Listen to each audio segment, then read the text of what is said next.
नमस्कार दोस्तों, स्वागत है आपका मेरे YouTube channel Jitendra spot gardening में। उम्मीद करता हूँ आप अच्छे होंगे। दोस्तों, सर्दियों का सीजन चल रहा है।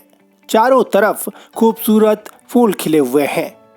विंटर्स में खिलने वाले खूबसूरत और रंग बिरंगे फूलों में सबसे खूबसूरत फूल का नाम है क्रिसैंथेमम यानी गुलदाउदी। तो दोस्तों, इस खूबसूरत फूल के बारे में इस वीडियो में पूरी डिटेल में आपको बताऊंगा कि इस फ्लावर प्लांट के लिए कैसी मिट्टी चाहिए, कैसी धूप और कितना पानी चाहिए, फर्टिलाइजर यानी खाद का कितना इस्तेमाल करना है और कीड़ों से बचाने के लिए क्या देखभाल करनी है। इस फूल के बारे में सारी बातें बताऊंगा, जिससे पूरे सर्दियों के सीजन में आपके घर पर यह फूल खुशियां बिखेरता रहे। लेकिन इन सब की बात करूं उससे पहले आपको इस फूल के बारे में बहुत ही इंटरेस्टिंग बातें बताना चाहता हूं। जिस फूल की मैं बात कर रहा हूं उसे जाड़ों की रानी कहते हैं। एक ऐसा फूल जिसका एक लंबा इतिहास है। ये फूल है तो चीन का, लेकिन चीन से निकलकर यह फूल जापान और फिर पूरी दुनिया में छा गया। जापान में तो इस फूल को अभी भी राजशाही का प्रतीक माना जाता है। जापान में ये फूल इंपीरियल सील के तौर पर यानी मुहर के तौर पर इस्तेमाल होता है और साथ ही ये खूबसूरत फूल जापान का नेशनल फ्लावर भी है। दोस्तों, अमेरिका में इस फ्लावर को ग्लोरी ऑफ ईस्ट कहते हैं। क्रिसैंथेमम एक ग्रीक शब्द है जो दो शब्दों से मिलकर बना है।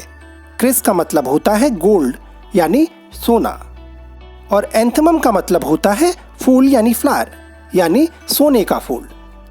तो है ना दोस्तों गुलदाउदी यानी क्रिसैंथेमम की इंटरेस्टिंग कहानी।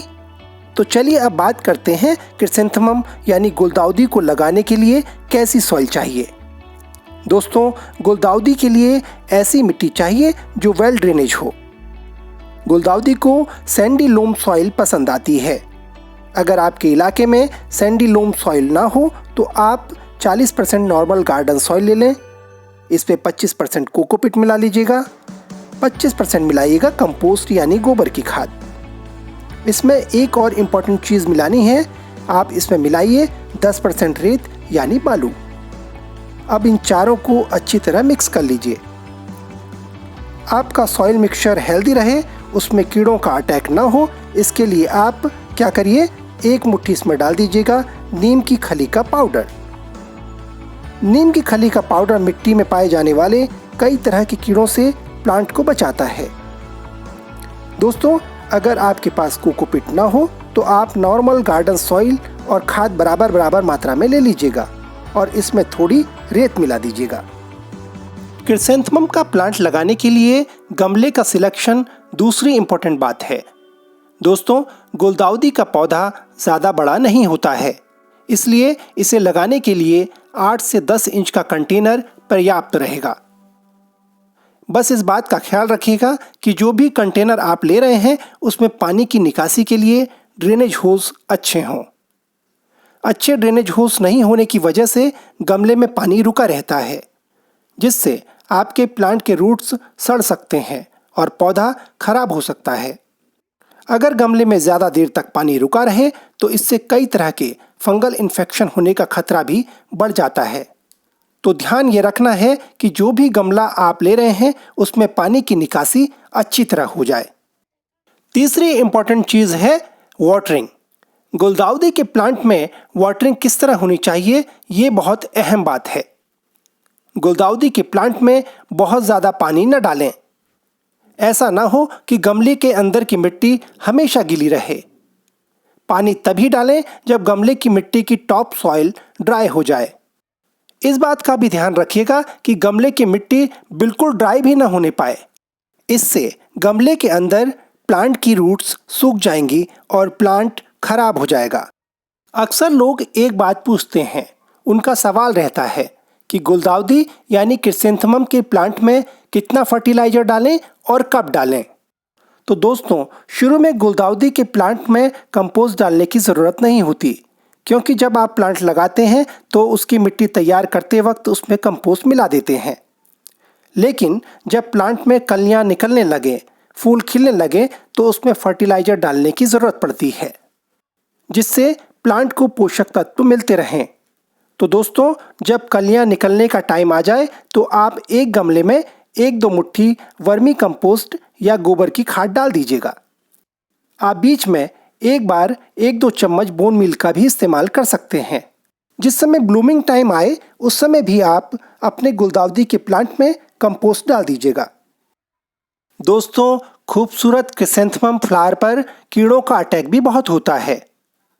क्रिसैंथेमम पर सबसे ज़्यादा अटैक माहू का होता है। माहू काले रंग का छोटा सा कीड़ा होता है जो गुलदाउदी की कलियों को नुकसान पहुंचाता है और उन्हें खिलने नहीं देता। माहू से बचाव के लिए आप ऑर्गेनिक दवा का छिड़काव कर सकते हैं।